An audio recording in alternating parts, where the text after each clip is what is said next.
ఎప్పుడు రీల్సేనా? ఎందుకు అలా టైం వేస్ట్ చేసుకుంటున్నావు? ఒక దాన్ని బట్టి ఎందుకు జడ్జ్ చేస్తున్నావు అక్క? అరే ఒక్కటైనా పాపమే కదరా. అసలు నేను దేవుని కోసం ఎన్ని చేస్తున్నానో నీకు తెలుసా? ప్రతి సండే మానుకుంట మందిరానికి వెళ్తున్నా, వాక్యం తెలియని వాళ్ళకి వాక్యం చెప్తున్నా. ఇన్ని చేస్తున్నా, నేను ఒక్క దాని వల్ల పాపంలో పడిపోతానా?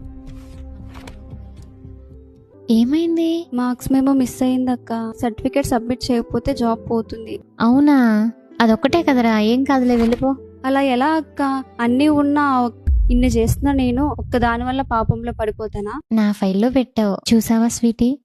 ఒక్క సర్టిఫికేట్ లేకపోతే సెలెక్ట్ అయిన జాబ్లోనే జాయిన్ అవ్వలేం. అలాంటిది పర్ఫెక్షన్ లేకుండా, అనగా పరిశుద్ధత లేకుండా ప్రభువుని ఎలా చూడగలమంటావు? పరలోకం ఎలా వెళ్ళగలమంటావు? ఎర్త్లీ లైఫ్లోనే అంత వెరిఫికేషన్ ఉంటే ఎటర్నల్ లైఫ్కి ఇంకెంత వెరిఫికేషన్ ఉండాలిరా?